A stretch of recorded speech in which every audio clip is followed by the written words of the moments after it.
인류의 역사는 전쟁의 역사와 함께한다라는 말이 있습니다. 사람들이 모여 살면은 처음에는 평화로운 것 같지만은 조금만 시간이 지나면은 문제가 생기고 그 문제가 불거지게 걷잡을 수 없을 정도로 커지게 되는 거죠. 그리고 나서 전쟁이 이루어지게 되는데, 사람들이 아무리 평화를 추구하고 아무리 잘 지내보려고 해도 본성은 죄인이기 때문에 그 죄성에 사로잡힌 사람은 결국에는 사람들이 모여 살면은 전쟁이 있을 수밖에 없습니다. 노아 홍수 시대 때 그 시간을 보면은 하나님께서 그들을 심판하실 수밖에 없었던 이유가 있었습니다. 사람들이 죄악이 가득하고 세상이 가득했고 생각하는 모든 것들이 악하였기 때문인데요, 이 말의 의미는 노아 홍수 시대 때만, 노아 시대 때만이 해당되는 것이 아니라 모든 인류의 삶들이 그렇다는 것입니다. 겉으로는 평화로워 보이지만 또 당장엔 웃으면서 서로를 대하는 것 같지만은 뒤로는 칼을 들고 있습니다.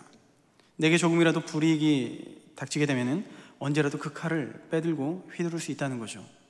물론 오늘날 우리가 이렇게 문자대로 칼을 휘두를 수 있는 일은 없습니다.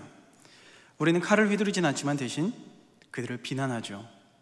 왜 나에게 저런 모습을 보일까? 왜 저 사람은 저것밖에 안 될까? 원망하고 미워하고 시기합니다.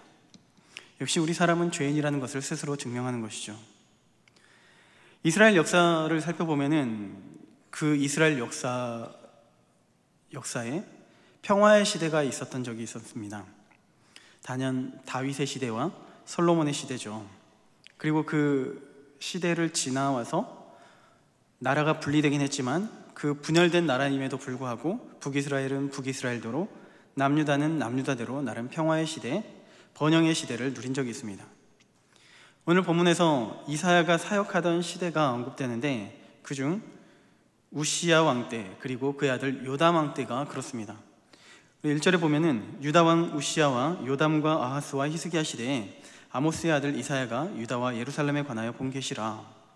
지금 이사야가 막 사역을 하는 이 시기는 남유다의 우시야 왕이 다스리던 시대라는 것을 알 수 있죠. 그 시대는 평화의 시대였습니다. 우시야 왕이 어떤 사람인지 한번 살펴보면요, 역대하 26장 4절에 우시야가 그의 아버지 아마샤의 모든 행위대로 여호와 보시기에 정직하게 행하였다. 하나님 보시기에 정직하게 행하였다. 이러한 평가를 과연 얼마나 많은 사람들이 들을 수 있을까요? 우시야의 정직함, 하나님을 경외함, 그리고 그 하나님으로부터 내려오는 그 은혜가 이스라엘에게 흘러가는 것이죠. 그리고 그 내용들을 살펴보면은 우시야가 사는 날 동안에 블레셋과의 전쟁에서 승리를 하였고요, 그 블레셋이 거주하는 땅에 성읍을 지었습니다. 전쟁에서 승리했다는 것이죠. 또 암몬 사람들이 우시야에게 조공을 바쳤습니다. 다윗과 솔로몬 시대에 나 있을 법한 그런 일들이 이 우시야 시대에 있었습니다. 또 우시야가 어떤 일을 했냐면요, 광야에 망대를 세워놓고 그곳에 웅덩이를 파서 고원과 평지에 농업을 발달시켰습니다. 그리고 그 결과 이 우시야의 이름이 애굽 변방까지 퍼질 정도로 남유다는 굉장히 강한 나라가 되었습니다.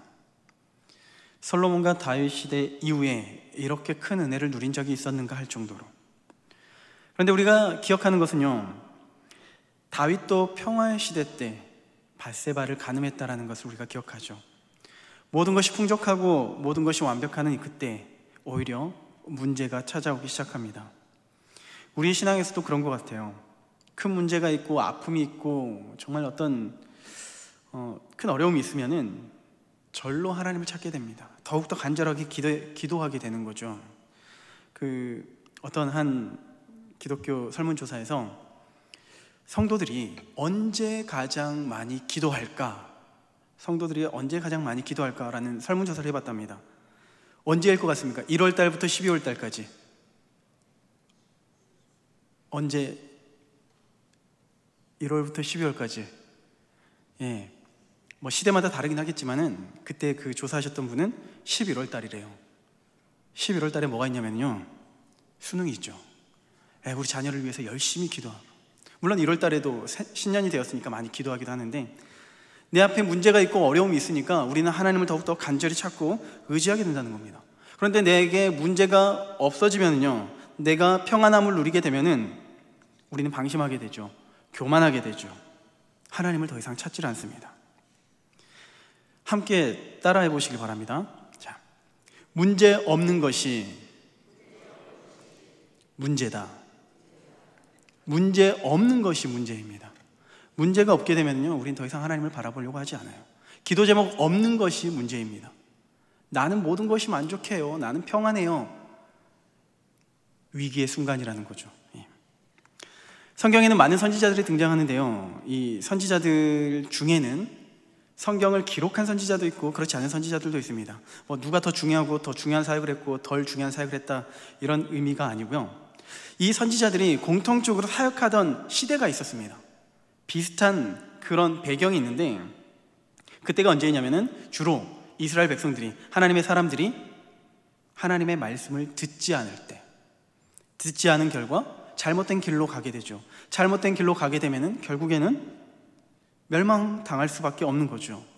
다윗이 밧세바를 간음했을 때 다윗에게 그의 죄를 깨닫게 한 선지자, 하나님께서 보낸 선지자가 있었기 때문에 다윗은 회개할 수 있었던 겁니다. 이스라엘이 죄악 가운데 있었을 때 늘 선지자가 등장합니다. 하나님께서는 선지자를 통하여서 바른 길로 인도하십니다. 구약 성경에서는, 이 성경에서는 많은 부분을 이 선지서가 차지하죠. 많은 부분을 선지서가 차지하고 있는데, 그 선지서들의 배경을 크게 세 부분으로 나눌 수가 있는데요, 먼저 예루살렘이 멸망하기 이전에 활동했던 선지자들, 그리고 예루살렘이 멸망하고 포로로 끌려갔던 그 포로 시기에 사역했던 선지자들, 그리고 포로 생활을 청산하고 다시 이스라엘로, 고국으로 돌아왔던, 예루살렘으로 돌아왔던 그때에 사역했던 선지자들이 있습니다. 그들의 공통된 메시지는 그렇습니다. 하나님을 바라보라. 하나님의 말씀을 신뢰하라. 순종하라. 오직 하나님만이 우리의 소망 되신다 라는 것을 우리에게 알려주고 있습니다. 그리고 선지자들이 선지서에 말고요, 역사서나 다른 성경을 보게 되면은 선지자가 등장하였다는 것은 지금 뭔가 사건이 있다는 것을 알려줍니다. 개인적으로나 국가적으로나 큰 일이 발생한다는 거죠. 오늘 이사야서도 마찬가지인데요, 우시야 시대 그리고 요다망 시대에 정말 모든 것이 완벽해 보였습니다. 모든 것이 평화로웠고, 그런데 그 시대는, 그 시대의 사람들은 점점 악을 향해서 달려가고 있었습니다. 지도자들은 부패하고 우상들은 만연하고 도덕적으로 타락했습니다. 그때 하나님께서는 이사야 선지자를 불러서 하나님의 말씀을 대변하도록 합니다. 많은 사람들이 하나님의 말씀 앞에 서기를 두려워합니다. 물론 우리와 상관없는 그런 이야기인 것 같아요. 왜냐하면 그 사람들은 하나님의 말씀 앞에 서게 되면 우리의 연약함, 우리의 죄성들이 드러나기 때문에 하나님의 말씀 앞에 서는 것은 정말 쉽지가 않죠. 그 말씀이 어떤 말씀이냐면, 히브리서 4장 12절 말씀 우리 함께 읽어보겠습니다. 그 말씀이 어떤 말씀이냐면은, 자, 함께 읽습니다. 하나님의 말씀은 살아있고 활력이 있어 좌우의 날선 어떤 곰보다도 예리하여 혼과 영과 및 관절과 골수를 찔러 쪼개기까지 하며 또 마음의 생각과 뜻을 판단하나니. 자, 우리가 하나님의 말씀 앞에 서게 되면은 그 말씀이 우리의 죄악들을 자꾸만 들춰버립니다. 마음에 찔림이 생길 수밖에 없어요. 고통스럽기까지 합니다. 그래서 이 말씀에 반응하는 두 부류가 있죠. 그 말씀 앞에 엎드리는 사람들, 하나님 잘못했습니다. 그리고 또 한 부류는 그 말씀에 대적하는 사람들. 기독교를 싫어하는 사람들이 많이 있는데요, 그런데 그들이 기독교에 대해서 반감을 가지고 있는 이유는 무엇일까라는 고민을 많이 해봤는데, 특별히 잘못한 것도 없어요. 교회가 잘못한 것도 없어요. 사회를 위해서 더 봉사하면 봉사하고 헌신하면 헌신했지 특별히 잘못한 게 없어요. 그런데 그들이 기독교를 싫어하는 이유는 물론 사단의 노림이기 때문에, 사단의 일이기 때문에 그렇기도 하지만은 또 싫어하는 이유가 있습니다. 복음을 전할 때 그리고 교회에 등록하고 처음 발해드리면은 그 사람을 향해서 우리가 뭐라고 이야기를 하냐면요, 사랑합니다, 축복합니다 라고 이야기를 하죠. 또 복음을 전할 때 예수 믿으세요라고 말을 하죠. 그런데 마음에 걸리는 부분이 있어요. 거리낌이 있어요. 뭐냐면요, 당신은 죄인입니다. 아니, 내가 뭘 잘못했다고요? 내가 뭘 잘못했기에 나에게 죄인이라고 이야기를 합니까? 이게 기분이 나쁜 거예요. 이게 거리낌이 있는 거예요. 예전에 우리 청년부 예배 때 그 이야기를 한 적이 있는데요, 우리는 죄인이잖아요. 그래서 글로벌 시대에 맞게끔 영어 이름은 하나씩은 있을 것 같아요. 영어 이름이 많이 있을 텐데 가장 성경적인 영어 이름이 무엇일까? 데이빗도 있고 많이 등장하겠죠. 그런데 그때 가장 성경적인 영어 이름은 제인이 아닌가 생각해 봅니다. 당신의 이름은 뭡니까? I am Jane. 나는 죄인입니다. 영어 이름 없으시다면 제인을 추천합니다. 사람은 이 죄인이라는 말을 굉장히 싫어해요. 내게 죄가 있다라는 말을 굉장히 싫어합니다. 스스로 생각할 때 내가 뭘 잘못했기에 죄인이라고 나를 치부하는 건지. 어쨌든 하나님의 말씀은 이렇게 우리를 찌릅니다. 우리는 죄인이라고 마구자구 찌르는 거죠. 선지자의 말씀도 마찬가지죠. 선지자가 하나님의 말씀을 대변하기 때문에 그의 말씀에는 찔림이 있습니다. 그의 말씀에는 아픔이 있어요. 예수님께서 누가복음에서 이런 말씀을 하셨는데요, 예루살렘에서는 선지자들을 반기지 않는다. 그 이유가 뭐냐면은, 누가복음 13장 34절 말씀 함께 보겠습니다. 예수님께서 뭐라고 하시냐면은, 예루살렘아 예루살렘아 선지자들을 죽이고 내게 파송된 자들을 돌로 치는 자여, 암탉이 제 새끼를 날개 아래에 모음같이 내가 너희의 자녀를 모으려고 한 일이 몇 번이냐? 그러나 너희가 원하지 아니하였도다. 암탉이 제 새끼를 품에 안는 것처럼 다시 하나님의 말씀을 통해서 죄악 가운데로 향하고 있는 그 백성들을 향하여서 그곳으로 가면 안 돼, 다시 이쪽으로 와라, 모으려고 하지만 정작 이스라엘 백성들은, 하나님의 사람들은 그것을 거부합니다. 그리고 그 말을 전한 선지자들을 죽이기까지 하고 또 예수님까지 죽임을 당한 것이죠. 선지서의 말씀이 부담스러울 수밖에 없습니다. 왜냐하면 선지서가 활동했던 그 시기는 우리의 죄가 너무나도 드러나는 시기이기 때문에. 마찬가지로 선지서를 함께 나눌 때 우리가 부담되는 부분은 자꾸만 이 심판의 메시지가 많이 나와요. 책망의 메시지가 많이 나옵니다. 이사야서 전반부를 살펴보면요, 북이스라엘도 심판당하고 남유다도 심판당하고 또 주변 나라들까지 모조리 심판받아요. 심판받다 보니까 정말 하나님은 잔인한 분이시네, 하나님은 무서운 분이시네 라고 생각을 하는 경우가 많이 있습니다. 그리고 그렇게 생각하기 때문에 구약에서의 하나님과 신약에서의 하나님을 분리해버리는 거죠. 구약에서는 진노의 하나님, 신약에서는 사랑의 하나님으로 나눠버리는 것이죠. 그렇다면 왜 하나님께서 선지자를 통해서 이 책망의 말씀을 전하는 것일까요? 만약에 정말 하나님께서 화가 나셨다면, 그 화를 주체하지 못할 정도라면 굳이 선지자를 보내서 하나님의 말씀을 전할 필요가 있을까요? 굳이 요나를 보내서 니느웨에게 심판의 메시지를 전할 필요가 있었을까요? 하나님께서 선지자를 보내셨다는 것은, 선지자를 보내신다는 것은 여전히 사랑한다라는 증거인 것입니다. 회초리를 들고서라도 자녀를 올바른 길로 양육할 수 있도록 하는 것이, 그것이 하나님의 양육의 방법인 것이죠.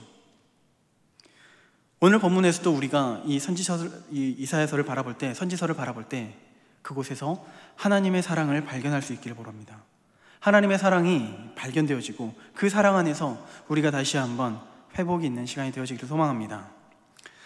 이스라엘 백성들의 죄를 살펴보면은 먼저 4절 말씀 우리 함께 읽겠습니다. 4절 함께 읽습니다.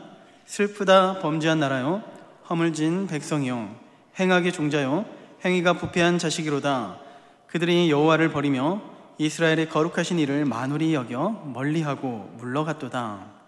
이스라엘의 죄는 국가적인 죄입니다. 본래 우리가 이스라엘이 어떤 나라였는지, 그들이 어떤 백성으로 불려졌었는지를 생각해 보면은 출애굽기 19장 5절 6절에서 말씀해요. 세계가 다 내게 속하였나니 너희가 내 말을 잘 듣고 내 언약을 지키면 너희가 모든 민족 중에서 내 소유가 되겠고, 하나님의 소유가 된다는 것이죠. 6절에서 너희가 내게 대하여 제사장 나라가 되며 거룩한 백성이 되리라. 내 소유가 되고 제사장의 나라가 되고 하나님의 거룩한 백성이 된다라고 말하고 있습니다. 그런데 하나님께서 지금 이스라엘 백성들을 진단하셨습니다. 진단해 보니까 이들은 제사장의 나라가 아니라 범죄한 나라가 되었습니다. 거룩한 백성이 되어지는 것이 아니라 허물어진 백성이 되었습니다. 하나님의 소유가 된 것이 아니라 행악의 종자, 행위가 부패한 자식이 되어버렸습니다. 이들이 왜 무엇 때문에 이렇게 추한 나라가 되었을까요? 앞서 출애굽기에서 하나님의 약속하신 그 말씀을 우리가 보았죠. 그 말씀이 성취되기 위해서는 조건이 있습니다. 그 언약에 조건이 있는데 출애굽기 19장 5절 다시 한번 보여주시면은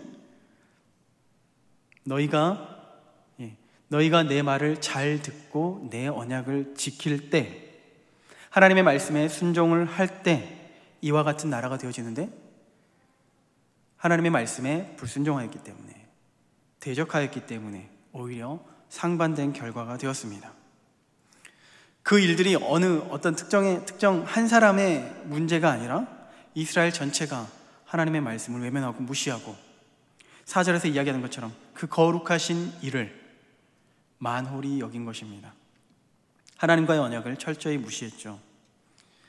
우리는 겉모습에 많이 현혹되는데요, 당장 이스라엘 백성들은 부유했기 때문에, 또 건강했기 때문에, 내가 하나님 앞에서 잘 살고 있기 때문에 나는 하나님과의 관계가 좋다라고 생각할 때가 있는데요, 신앙적인 부분에서도 우리가 그렇게 생각할 때가 많이 있는데요, 내가 지금 당장 예배를 드리고 있기 때문에, 내가 교회에 봉사를 하고 있기 때문에, 또 훈련을 받고 있기 때문에 나의 믿음은 좋고 하나님께서 나를 통해서 기쁨을 받으실 거야 라고 생각하는 경우가 많이 있습니다. 물론 대개는 그렇다고 생각되어집니다. 그런데 그렇게 보여지는 겉모습이 전부가 아니라는 것이죠. 이스라엘 백성들도 지금 그렇다는 거예요. 겉으로 보여지기에는 풍요롭고 겉으로 보여지기에는 하나님을 잘 섬겨요. 그런데 그의 속은 썩을 대로 썩은 것이죠. 하나님이 바라보시는 이스라엘의 모습은 어떠한가 하면요, 우리 5절에서 8절 말씀 함께 읽습니다. 너희가 어찌하여 매를 더 맞으려고 패역을 거듭하느냐? 온 머리는 병들었고 온 마음은 피곤하였으며 발바닥에서 머리까지 상한 곳이 없이 상한 것과 터진 것과 새로 맞은 흔적뿐이거늘 그것을 짜며 싸매며 기름으로 부드럽게 함을 받지 못하였도다. 너희의 땅은 황폐하였고 너희의 성읍들은 불에 탔고 너희의 토지는 너희 목전에서 이방인에게 삼켜졌으며 이방인에게 파괴됨 같이 황폐하였고 딸 시온은 포도원의 망대같이 참외밭의 원두막같이 에워싸인 성읍같이 겨우 남았도다. 지금 마치 하나님께서 말씀하신 그 심판의 메시지가 성취된 것 같이 보이지만 아직 이때가 오지는 않았습니다. 이들의 모습은 더 하나님을 잘 섬기는 것 같고 더 하나님의 은혜를 누리는 것 같습니다. 그런데 하나님이 그들을 바라보시기에는 그들의 모습이 우리가 읽었던 이런 패망한 땅이 될 것이다 라는 것을 바라보고 계시는 거죠. 민족 전체가 병이 든 상태이고 그 결과로 인하여서 이러한 심판이 있다는 것입니다. 하나님은 이스라엘 백성들에게 모세를 통해서 끊임없이 말씀하신 것이 있다면 내가 너희의 하나님이 된다는 것을 강조하였는데요, 내가 너희의 하나님이 되신다, 이 말은 하나님께서 너희를 다스리신다, 너희의 왕이 된다라는 그런 의미가 되어지는데 왕 되신 하나님을 철저히 짓밟아 버렸습니다. 무시해 버렸습니다. 이제 하나님께서는 어떻게 그 죄를 다루어야 하는지를 알려주시는데, 일단 그들의 모습을 다시 한번 정리하면은 11절에서 15절을 정리하면은 이들은 여전히 하나님께 많은 예배를 드리고 있습니다. 그리고 그들은 예배를 드리면서 제사를 드리면서 빈손으로 나오는 것이 아니라 무수히 많은 제물들을 가지고 나오죠. 또 주일 예배만 드리는 것이 아니라요, 예배란 예배는 다 빠짐없이 드리는 것 같아요. 안식일, 초하루, 월삭, 성회, 모든 그 모임의 시간에 빠짐없이 모이는 것 같아요. 그런데 하나님께서는 그 제사의 행위를 기뻐하시지 않는다는 거죠. 우리가 아벨과 가인이 하나님께 제사를 드렸던 모습을 생각해 보면요, 하나님께서 아벨의 제사를 받으시고 가인의 제사를 받지 않으셨죠. 그런데 성경은 그의 제사만, 그의 제물만 받았다라고 기록한 것이 아니라 그 제사를 드리는 당사자를 하나님께서 받으셨다라고 기록합니다. 창세기 4장 4절 5절에서 아벨은 자기도 양의 첫 새끼와 그 기름으로 드렸더니 여호와께서 아벨과 그의 제물은 받으셨으나, 아벨과 그의 제물을 받으신 거죠. 그의 제사를 받으신 거죠. 5절에 가인과 그의 제물은 받지 아니하신지라. 가인의 제사만 받지 않으신 것이 아니라 가인을 받지 않으신 것입니다. 예배에 뭐가 중요한 것인지 우리는 알게 되는 거죠. 겉으로 드러나는 그러한 행위가 중요한 것이 아니라, 제물이 중요한 것이 아니라 그 마음의 동기가 중요한 것입니다. 그런데 이스라엘 백성들은 마음은 어디 갔는지 그의 행위에만 집중하고, 행위로 하나님께 예배를 드리기 때문에, 제사를 드리기 때문에 우리는 하나님을 너무나도 잘 섬기고 있다고 생각을 했던 거죠. 그의 그러한 종교 행위에 하나님께서는 참을 수 없을 정도로 가증히 여기십니다. 어쩌면 오늘날에도 이러한 그리스도인들이 좀 곳곳에 있지 않나 생각해 봅니다. 예배는 드리지만, 예물은 드리지만 정작 예수 그리스도가 내 삶의 구세주로, 내 삶의 주인으로 인정하지 않은 채 예배의 자리를 차지하고 있는 것은 아닌가. 그렇다면 그러한 예배는 하나님께서 절대 기뻐 받으시지 않는다는 거죠. 결국 성전 마당만 밟을 뿐입니다. 하나님의 은혜를 누릴 수가 없는 것입니다. 또 한 가지, 하나님께서는 하나님의 백성들을 눈동자와 같이 지키시고 보호하신다고 하셨습니다. 신명기 32장 10절 말씀 함께 읽습니다. 여호와께서 그를 황무지에서 짐승이 부르짖는 광야에서 만나시고 호위하시며 보호하시며 자기의 눈동자 같이 지키셨도다. 이렇게 눈동자와 같이 지켜주신다라고 표현하셨는데, 본문 15절에서 뭐라고 이야기를 하냐면요, 하나님께서는 눈을 가리시고 그 눈동자로 지켜보시는 것이 아니라 그 눈동자를 가려버리시고 우리의 기도에도 응답하시지 않겠다고 말하는 것입니다. 영적인 타락은 삶의 영향에도 직결됩니다. 삶 속에서도 직결되는데, 21절에 신실하던 성읍이 창기가 되고 살인자가 넘쳐나게 된다. 지금 당장 그런다는 게 아니라요, 하나님의 말씀을 떠난 예루살렘이 이렇게 된다. 23절, 고관들이 도둑과 짝하고 뇌물을 사랑하고 고아와 과부를 돌보지 않게 되었다. 그 결과 하나님의 원수가 되었습니다. 과거 우리나라 100년 전에 평양 대부흥 운동이 있었죠. 교회 역사상 이런 부흥이 있었을까 할 정도로 정말 큰 은혜가 있었는데요, 그때 변화된 것이 있습니다. 변화된 것이 있는데, 평양이라는 그 도시 자체가 변화되었습니다. 본래 평양이 어떤 도시냐면은 기생과 환락의 도시였습니다. 성적으로 타락하고 우상이 범람하고 술집이 서너 집 건너에 있을 정도로 술과 기생으로 가득했던 그 평양. 당시 선교사님들이 그 평양을 뭐라고 평가했냐면은 소돔과 고모라 같다라고 부를 정도로 타락한 곳이 평양입니다. 그런데 평양 대부흥이 있고 난 이후에 그 평양이 어떻게 바뀌었냐면은 동방의 예루살렘으로 불리게 되었습니다. 술집이 문을 닫고 기생들이 회개하며 범죄의 도시가, 환락의 도시가 복음의 도시로, 부흥의 도시로 변화된 것입니다. 하나님의 은혜가 머물게 되니까 죽어가던 도시가 살아나게 된 것입니다. 에스겔의 환상처럼 이미 말라 비틀어진 그러한 뼈들입니다. 도무지 소망 없는데 하나님의 생기가 그곳에 들어가니까 그들이 하나님의 군대가 되어지는 것처럼, 하나님의 은혜가 우리 안에 머물게 되면은 우리의 삶이 회복되는 줄로 믿습니다.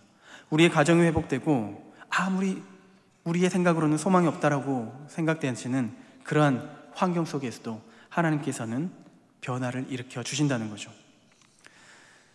평양은 영적인 도시로 영적인 회복으로 도시가 살아난 것처럼 살아났지만, 오늘 이스라엘의 모습은 그와 상반된 모습입니다.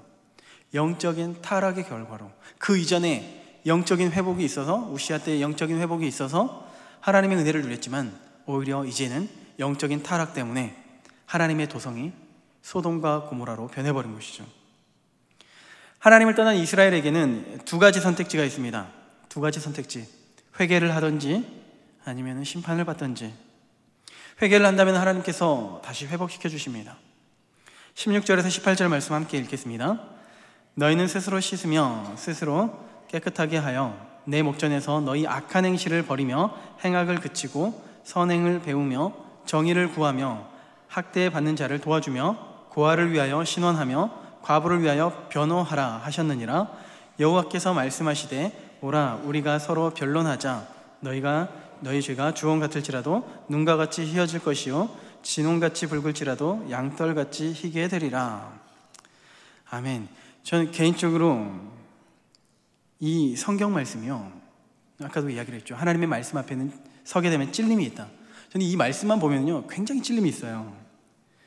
특히 18절에 보면은 왜 이렇게 이 말씀만 보면 찔려 할까? 그 이유는 잘 모르겠습니다. 어쨌든 하나님은 우리의 죄악을 바라보시면서 너무나도 안타까워 하시는데요, 회개만 한다면 죄를 용서받을 수 있고 젖과 꿀이 흐르는 가나안 땅에서, 그 땅에서 풍족함을 누리게 됩니다. 19절에 너희가 즐겨 순종하면 땅의 아름다운 소산을 먹을 것이요. 우리의 인생은 하나님의 말씀에 순종하느냐 그렇지 않느냐로 결정이 됩니다. 순종을 해야만 이 땅에서 평안을 누릴 수가 있는 거죠. 소산을 먹게 되는 것이죠. 자, 회개라는 선택지가 있다면 또 하나의 선택지가 있는데 바로 심판입니다. 이스라엘 백성들은 회개를 선택한 것이 아니라 심판을 선택했죠. 그리고 그 결과에 대해서 이렇게 선포하십니다. 24절 그러므로 주 만군의 여호와 이스라엘의 전능자가 말씀하시되 슬프다 내가 장차 내 대적에게 보응하여 내 마음을 편하게 하겠고 내 원수에게 보복하리라. 내가 장차 내 대적에게, 내 대적이 누굴까요? 또 내 원수에게 보복하리라. 내 원수가 누구일까요? 하나님께서 누구를 대적이라고 말씀하시고 누구를 원수라고 말씀하시는 걸까요? 하나님의 말씀에 불순종한 이스라엘 백성들입니다. 그들은 심판을 피해갈 수가 없습니다. 28절에 그러나 패역한 자와 죄인은 함께 패망하고 여호와를 버린 자도 멸망할 것이라. 그 멸망을 좀 더 구체적으로 이야기를 하면 29절에서 31절 너희가 기뻐하던 상수리 나무로 말미암아 너희가 부끄러움을 당할 것이요 너희가 택한 동산으로 말미암아 수치를 당할 것이며 너희는 잎사귀 마른 상수리 나무 같을 것이요 물 없는 동산 같으리니 강한 자는 사물하기 같고 그의 행위는 불띠 같아서 함께 탈 것이나 끌 사람이 없으리라. 29절에서 상수리 나무가 등장하고 이 상수리 나무는 이스라엘 백성들이 우상을 섬기는 그러한 곳을 이야기를 하고 있고 또 그 동산도 마찬가지로 우상 숭배가 행해지는 장소인데요, 그 우상으로 말미암아서 그들이 자멸한다라는 의미인 것이죠. 그리고 31절에서 강한 자는 사모라기 같고 그의 행위가 불띠 같다. 사모라기 실과 불이 만나게 되면은 금방 타서 사라지고 말죠. 역시나 그들의 우상 숭배로 인해서, 하나님을 거역함으로 인해서 그들은 자멸할 수밖에 없다는 것을 보여줍니다. 좀 더 구체적으로 예를 들자면요, 지금 소위 잘 나가고 있는 이단들이 있죠. 신천지나 하나님의 교회, 그 밖에 많은 이단들이 있는데 마치 그들이 생각할 때는 그럴 것 같아요. 우리는 굉장히 큰 몸을 이루었다, 굉장히 큰 영향력을 가지고 있다, 많은 사람들이 모여있다, 우리는 강한 자다, 이렇게 이야기할지 모르겠어요. 하지만 결국 그들의 거짓된 신학과 하나님을 거역한 행위로 인해서 반드시 자멸한다는 것을 오늘 하나님께서 말씀하고 있습니다. 그리고 그것이, 그들의 행위가 훗날 그들에게 말할 수 없는 수치가 되는 것이죠. 그러니까 신천지에 몸담고 있었던 그 행위 자체가 훗날 내 삶에 돌아봤을 때 어마어마한 수치로 바뀌게 된다는 것입니다. 지금 당장은 굉장히 큰 몸을 이룬 것 같지만 결과적으로 예루살렘도 이사야가 소명을 받은 지 150년 정도 후에 멸망을 당하게 됩니다. 그리고 어떻게 멸망을 당했는지는 우리는 너무나 잘 알고 있죠. 예루살렘이 불타버리고 많은 이스라엘 백성들은 먼 바벨론의 포로로 끌려가 버리고 말할 수 없는 그런 아픔을 겪게 됩니다.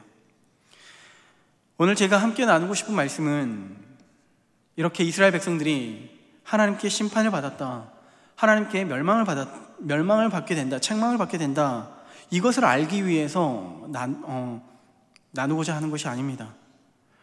오늘 본문을 전체적으로 살펴보면요, 조금 어색한 부분들이 등장하는데 마치 이 1장의 분위기가 어떤 분위기냐면요, 재판이 벌어지고 있는 그러한 법정의 모습을 우리에게 떠올리게 합니다. 엄숙한 법정, 대재판관으로는 하나님께서 계시고요, 피고로는 이스라엘이 서 있습니다. 그리고 증인들이 있어야 되는데 그 증인들은 2절에서 하늘이요, 그리고 땅이요, 그리고 이렇게 고발하죠. 내가 자식을 양육하였거늘 그들이 나를 거역하였도다. 3절에서 선은 그 임자를 알고 나귀는 그 주인의 구유를 알건만은 이스라엘은 알지 못하고 나의 백성은 깨닫지 못하는도다 하셨도다. 이렇게 시작된 법정이 피고의 죄가 밝혀지면서 형벌이 떨어지게 됩니다. 그런데 우리가 생각하는 법정은 검사가 피고의 죄를 반박하지 못할 정도로 이야기를 하면서 그에 상응하는 형벌을 주는 것이 일반 법정의 모습인 거죠. 사람의 법정의 모습인 거죠. 그런데 오늘 본문에 나타난 이 법정의 목적은 그 자체가 형벌을 주기 위함이라고 하기에는 조금 어색한 부분들이 있는데요. 18절 말씀 우리 다시 한번 함께 읽겠습니다. 시작. 여호와께서 말씀하시되 오라 우리가 서로 변론하자. 너희의 죄가 주홍 같을지라도 죄가 눈과 같이 헤어질 것이요 진홍같이 붉을지라도 양털같이 희게 되리라. 회개하라는 것이죠. 회개하면 너희가 희어질 것이다, 양털같이 깨끗해질 것이다. 마치 죄를 자백하게 하는 그런 회유책일까요? 24절 이후를 보면은 하나님께서 이스라엘 백성들을 원수로 삼아서 대적하겠다고 하셨죠. 그런데 그 대적의 목적은 25절에서 27절 말씀에 보면은 내가 또 내 손을 내게 돌려 내 찌꺼기를 잿물로 씻듯이 녹여 청결하게 하며 내 혼자물을 다 제하여버리고 26절 내가 내 재판관을 처음과 같이 내 모사들을 본래와 같이 회복할 것이라. 그리한 후에야 내가 의의 성읍이라 신실한 고을이라 불리리라 하셨나니 시온은 정의의 구속함을 받고 그 돌아온 자들은 공의의 구속함을 받으리라. 형벌은 있겠지만 그 형벌을 통해서 하나님이 꿈꾸시는 그림은 청결케 되어지고 혼합물을 제거해버리고 처음과 같이 깨끗해지고 회복되어지고 의의 성읍, 신실한 고을로 불리게 하겠다라는 것을 약속하시는 겁니다. 이 의미가 뭐냐면요, 우리 자연현상 중에 바다에 태풍들이 많이 일어나죠. 올해도 태풍이 좀 많이 있었는데 그 태풍의 현상들을 바라보면 우리가 보기에는 굉장히 무섭죠. 크고 많은 재해들이 일어납니다. 피해를 받는 사람들이 많이 있기 때문에 그 태풍은 피하고만 싶습니다. 그런데 바다에서 일어나는 그 태풍은요, 바다를 순환시킨다고 합니다. 적조 현상을 제거하고요, 바닷속 깊은 곳까지 산소를 공급하게 함으로써 해조류와 어류를 더욱더 풍성하게 합니다. 마치 그의 겉모습은 심판과도 같지만 그 심판이 바다를 살리는 축복의 통로가 되는 것이죠. 하나님께서 이스라엘 백성들을 심판하고자 고발하시는 것은 그들을 책망하기 위해서, 정말 그들을 못 살게 하기 위해서가 아니라 그들에게 다시 회복할 수 있도록 하기 위한 은혜라는 것이죠. 또 한 가지 더 살펴볼 것은 하나님께서 이스라엘 백성들을 부르실 때 뭐라고 표현하시냐면은 2절 말씀에 2절에 하나님께서 내가 자식을 양육하였거늘, 하나님께서 이스라엘 백성들, 범죄한 이스라엘 백성들에게 뭐라고 이야기를 하냐면은 내 자식이라고 이야기를 합니다. 3절에서 그들을 나의 백성이라고 이야기를 하죠. 8절입니다. 8절 이스라엘 그 예루살렘을 뭐라고 부르냐면은 딸 시온아, 딸 시온. 시온은 그 예루살렘에 붙여진 이름인 것이죠. 그 그 예루살렘을 나의 딸이라고 표현하는 거예요. 그런데 그 사랑하는 자식이, 사랑하는 백성이, 사랑하는 딸 시온이 지금은 원수가 되고 대적이 되어버렸습니다. 그리고 그 자식을, 범죄한 자식을 법정에 세워야 하는 그 아버지의 심정은 어떠할까요? 만약 우리 가정에 사랑하는 나의 자녀가 나를 그냥 떠난 것도 아니고 나를 대적하고 나의 원수가 된다면 이보다 더 큰 불행이 없겠죠. 누구보다도 부모님의 마음이 찢어지는 거겠죠. 예수님께서 그 돌아온 탕자를 말씀하신 적이 있는데요, 돌아온 탕자를 비유로 말씀하시면서 그 돌아온 탕자의 비유를 통해서 우리에게 무엇을 알려주시고자 하는가 하면요, 그 둘째 아들이 정말 그렇게 못됐다, 아버지의 재산을 가지고 먼 나라에 가서 흥청망청 그렇게 탕진했다, 이것을 이야기하고자 하는 게 아니고, 그 아버지, 자식을 떠나보낼 수밖에 없었던 그 아버지, 정말 못된 자식이지만 그 자식이 언제쯤 다시 돌아올까, 그러한 마음을 알려주기 위해서 비유를 든 것이죠. 누가복음 15장 20절, 이에 일어나서 아버지께로 돌아가니라. 아직도 거리가 먼데 아버지가 그를 보고 측은히 여겨 달려가 목을 안고 입을 맞추니. 아직도 거리가 먼데, 지금 이 탕자는 아버지께 전보를 붙여서 아버지 몇 날 며칠 돌아가겠습니다 사전에 통보한 게 아니죠. 자식이라고 부릴 수 없을 정도로 민망하고 정말 죄투성인 자신이 그래도 아버지 집에 가면 살지 않을까라는 그런 생각에 아버지 집으로 향하고 있는데, 아버지는 그 소식을 들었던 것도 아닌데 멀리서 오고 있는 그 아들의 모습을 바라보면서 달려가서 목을 안아주고 끌어안고 입을 맞춰요. 자식을 기다리는, 범죄한 자식을 다시 돌아오기를 기다리는 그 아버지의 모습, 그들이 죄를 지었기 때문에 외면하는 것이 아니라, 아버지를 무시했기 때문에 자식을 문전박대하는 것이 아니라요, 언젠가 다시 돌아오지 않을까, 그리고 이 시간들을 통해서 그가 깨닫지는 않을까, 이 심판을 통하여서 다시 하나님의 은혜 안에 살아갈 수 있지는 않을까. 이대로 가다 보면은 결국에는 멸망할 수밖에 없는데 어쩔 수 없이 매를 들 수밖에 없는 그 하나님 아버지의 마음을 헤아릴 수 있기를 소망합니다. 그 아버지의 마음으로 우리 2절 말씀을 다시 한번 읽겠습니다. 2절 말씀 함께 읽겠습니다. 하늘이여 들으라, 땅이여 귀를 기울이라. 여호와께서 말씀하시기를 내가 자식을 양육하였거늘 그들이 나를 거역하였도다. 하늘이여 들으라, 땅이여 귀를 기울이라. 이 본문이 마치 그렇게 느껴져요. 그 어디에도 하소연할 곳이 없는 거예요.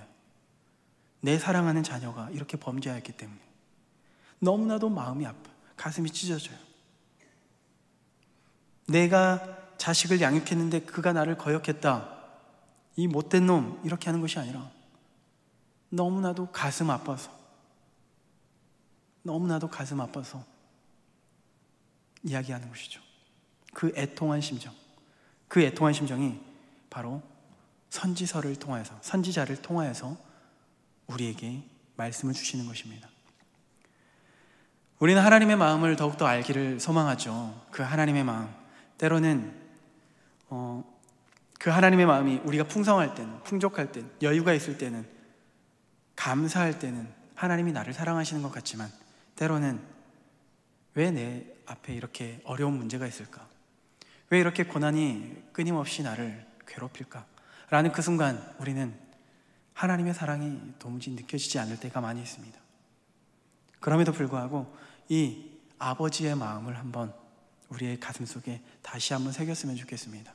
이 하나님의 마음을 가지고서 우리의 신앙생활 가운데 종교 활동이 아니라 정말 하나님께서 기뻐하시는 그러한 예배, 그러한 봉사, 그러한 훈련, 그러한 우리의 모든 삶이 될 수 있기를 간절히 소망합니다. 기도하겠습니다.